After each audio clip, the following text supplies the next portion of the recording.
Olá, seja muito bem-vinda, seja muito bem-vindo a esta playlist e ao início da nossa caminhada.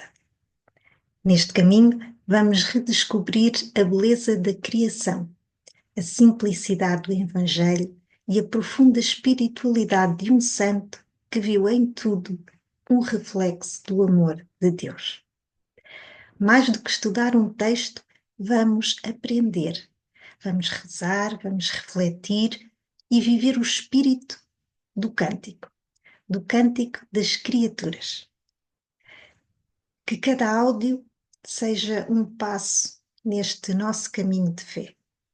Que cada encontro nos aproxime mais do Criador e da criação e uns dos outros. E que possamos aprender com Francisco a louvar com a vida. Neste primeiro áudio, convido-te a conhecer quem foi esse homem, Francisco de Assis, um homem que tocou tantos corações com o seu exemplo de humildade, de fraternidade e amor pela vida. Convido-te primeiro a conhecer este homem porque, antes de admirar a obra, o Cântico das Criaturas, é importante entendermos o coração de quem o escreveu. Então, como iremos fazer sempre, em todos os áudios, vamos iniciar com uma oração, pedindo que o Senhor nos abra os olhos do nosso coração. Em nome do Pai, do Filho e do Espírito Santo. Amém. Senhor nosso Deus, iniciamos hoje esta caminhada com São Francisco de Assis, homem simples e livre, apaixonado por ti e por todas as tuas criaturas. Abre o nosso coração para acolher a sua história, as suas escolhas e o seu amor pelo Evangelho. Ajuda-nos a escutar com profundidade, a aprender com humildade e a deixar-nos tocar pela sua vida. Que o exemplo de Francisco desperte em nós o desejo de viver com mais leveza, de caminhar com mais fé e de amar com mais verdade. Que este encontro nos aproxime mais de ti, Senhor, e da tua vontade para nós. Amém. Então, como vos disse, vamos começar por descobrir um pouco mais sobre quem foi Francisco de Assis. Francisco de Assis é uma figura apaixonante. É um dos santos mais amados e influentes da história do cristianismo e é também o fundador da Ordem dos Frades Menores, os franciscanos. Ele é conhecido pela sua vida de pobreza radical, pelo amor à natureza, aos animais, à criação, pela simplicidade evangélica e fraternidade com todas as criaturas. Para ele, o mundo era uma grande comunidade de criaturas de Deus, mutuamente interdependentes, que existiam e que existem, não é? Para o louvor do Criador. Pelo que todos os seres da criação eram vistos por ele como sendo irmãos e irmãs. E por isso todos os homens, todas as mulheres, todos os seres humanos deveriam aprender a conviver com respeito e cuidado mútuo. Uau! Então, Francisco nasceu em Assis, Itália, entre 1181 e 1182. Nasceu numa família rica de comerciantes, portanto, vivia entre os ricos, ou seja, entre as classes favorecidas daquele tempo. O nome de batismo de São Francisco de Assis era Giovanni di Pietro di Bernardone, julgo que se soletra mais ou menos assim. No entanto, o seu pai, um rico comerciante de tecidos que tinha uma profunda admiração pela cultura da França, passou a chamá-lo de Francesco, que significa francês ou pequeno francês. E esse apelido, Francesco, acabou por se tornar o nome pelo qual ele foi conhecido em toda a sua vida e mais tarde na história da Igreja e do mundo. Francisco era um jovem vaidoso, amante da diversão e sonhava ser cavaleiro, ou seja, ele buscava fama e glória, queria ser um herói admirado. Relembro-te que a sociedade daquela época era uma sociedade marcada pelas desigualdades, por guerras, e havia assim uma sede de poder. Assim, Francisco foi para a guerra entre Assis e a Perúgia, por volta de 1202, e acabou por ser capturado, passando cerca de um ano preso. Esse período, como deves imaginar, foi um período de sofrimento, de solidão,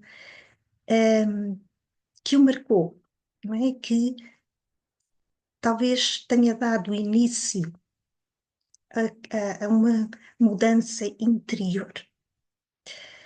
Após a prisão, Francisco voltou diferente, mais silencioso, mais reflexivo. Ele vivia entre os ricos, mas sentia um vazio que nenhuma riqueza podia preencher. Assim, fez uma nova tentativa de ir à guerra para lutar nas cruzadas, mas, entretanto, teve um sonho em que ele ouviu a voz de Deus e Deus perguntava-lhe: Francisco, a quem queres servir? Ao Senhor ou ao servo? E ele respondeu: ao Senhor. Este sonho marcou-o tão profundamente que o fez desistir da guerra e voltar a Assis, onde passou a buscar momentos de oração e solidão.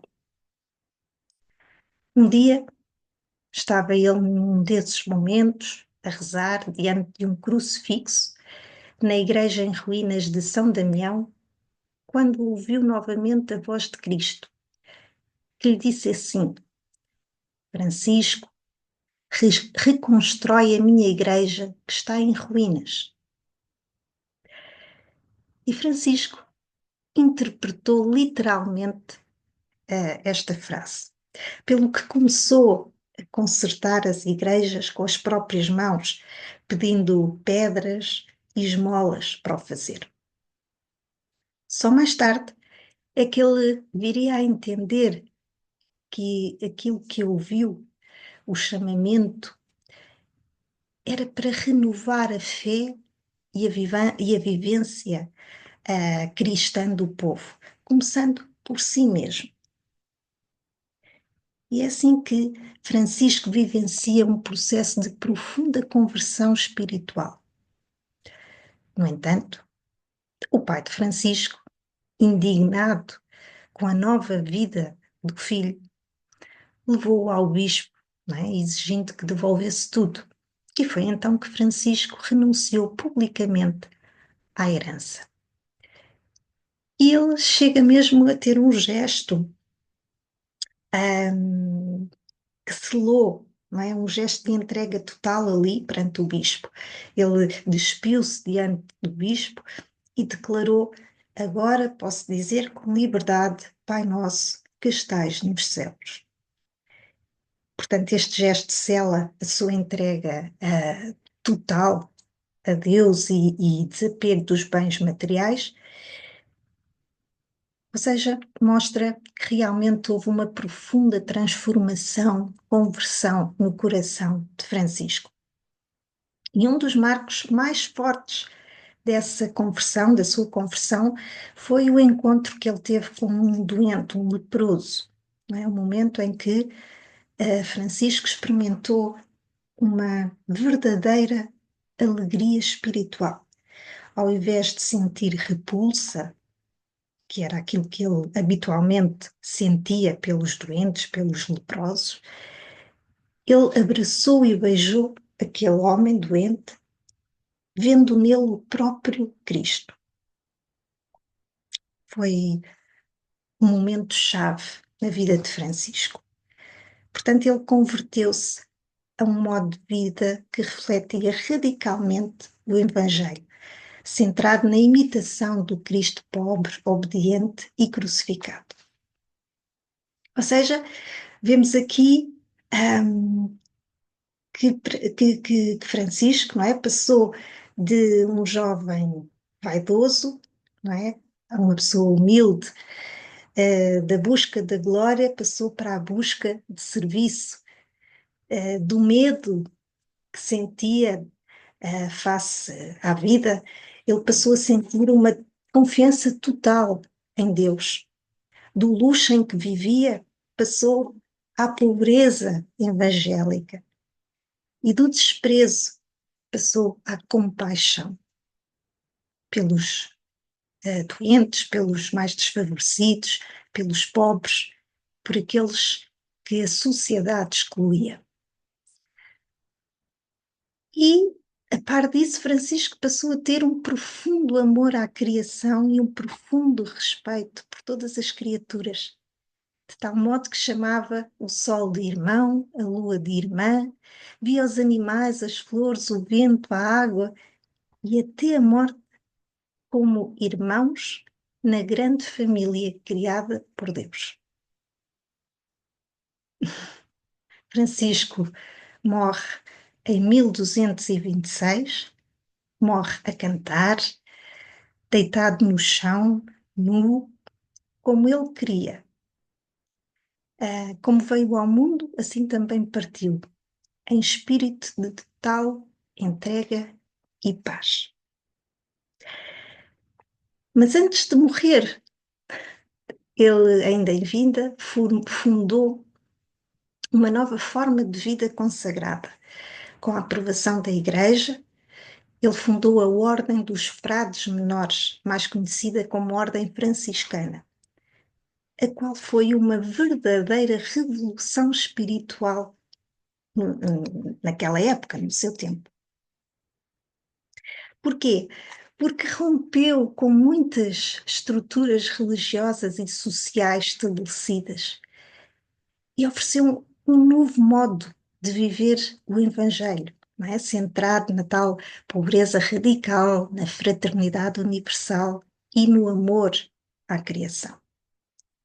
Enquanto muitos religiosos da época possuíam terras e riqueza, Francisco escolheu viver como os pobres, sem nada de próprio. Não é? Viviam ele e os seus frades de esmolas, do trabalho, dos trabalhos que iam fazendo e confiando na providência. Não é? A pobreza era um modo de imitarem Cristo, pobre, não é? E de se libertarem de todo o apego.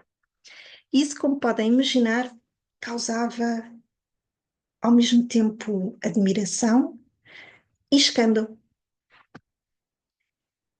Esta ordem, estes frades, viviam em fraternidades pequenas, como irmãos, sem uma hierarquia rígida. O nome frades menores significa os menores irmãos, e foi uma escolha intencional de humildade, porque para ele todos os seres estavam interligados, não é? Porque todos têm a mesma origem em Deus, e por isso, como te disse, chamava irmãos aos elementos da natureza, aos animais, à criação, ao universo. E naquela época, esta visão universal de fraternidade era inédita. E depois também outra coisa que marca esta nova ordem, esta nova forma de viver o Evangelho, era a proximidade com o povo. Ao contrário dos mosteiros fechados e afastados do povo, Os frades franciscanos viviam nas cidades e vilas, no meio das pessoas comuns, anunciavam o Evangelho com o exemplo de vida deles próprios, com palavras simples, e por isso mesmo o povo via-se refletido neles, identificava-se com eles. Portanto, Francisco colocou Cristo no centro, não é? Não como doutrina abstrata, mas como modelo vivo a ser imitado. Ele dizia: o Evangelho basta, não é? A sua regra era simples: viver o santo Evangelho de Nosso Senhor Jesus Cristo. Num tempo em que a natureza era muitas vezes vista como perigosa e até mesmo má, Francisco via-a como uma expressão do amor de Deus, uma linguagem divina. E essa visão, que já naquela altura se pode chamar que era uma visão ecológica, é profundamente espiritual e profética. Portanto, e resumindo, a ordem franciscana foi um grito de autenticidade evangélica no coração da Igreja medieval, lembrando a todos que a verdadeira riqueza é Deus e que a vida cristã se vive com humildade, com amor, com gratidão pela criação e com obras.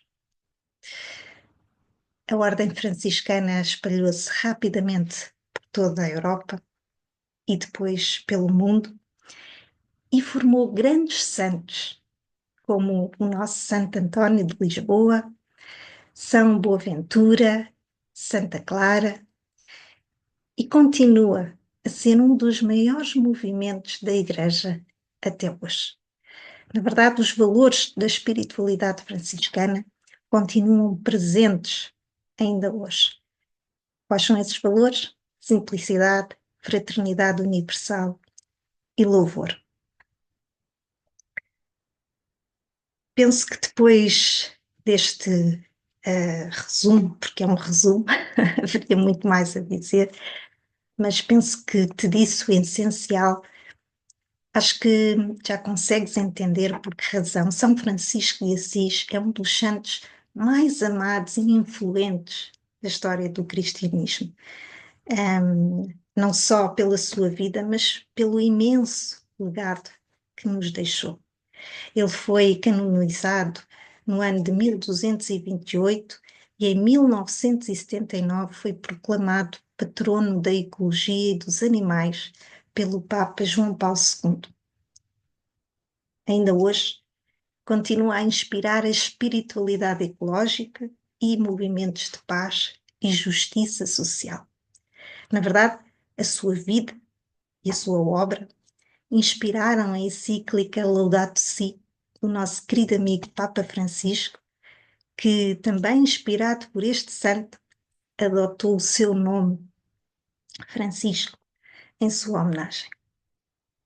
Sabias desta? Bom, por hoje foi assim.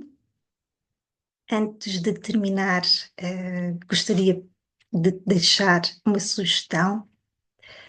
Depois de teres ouvido o áudio, se quiseres, podes ouvir novamente. E inspirados pela história da vida de São Francisco de Assis, convido-te a reservar alguns momentos para refletir sobre o que é essencial para ti. São Francisco descobriu que o essencial era Deus e converteu o seu coração, converteu o seu modo de viver, e ao fazê-lo tornou-se leve e livre. E tu? E para ti? O que consideras ser essencial na tua vida? Vale mesmo a pena pensarmos um bocadinho sobre isso. E como não poderia deixar de ser, iniciamos com uma oração e finalizamos também com uma oração. Hoje, porque é o primeiro dia, vamos fazer a oração de São Francisco de Assis. Em nome do Pai, do Filho e do Espírito Santo. Senhor, fazei-me instrumento de vossa paz. Onde houver ódio, que eu leve o amor. Onde houver ofensa, que eu leve o perdão. Onde houver discórdia, que eu leve a união. Onde houver dúvida, que eu leve a fé. Onde houver erro, que eu leve a verdade. Onde houver desespero, que eu leve a esperança. Onde houver tristeza, que eu leve a alegria. Onde houver trevas, que eu leve a luz. Ó Mestre, fazei que eu procure mais consolar que ser consolado, compreender que ser compreendido, amar que ser amado, pois é dando que se recebe, é perdoando que se é perdoado e é morrendo que se vive para a vida eterna. Amém. Até ao próximo áudio. Paz e bem.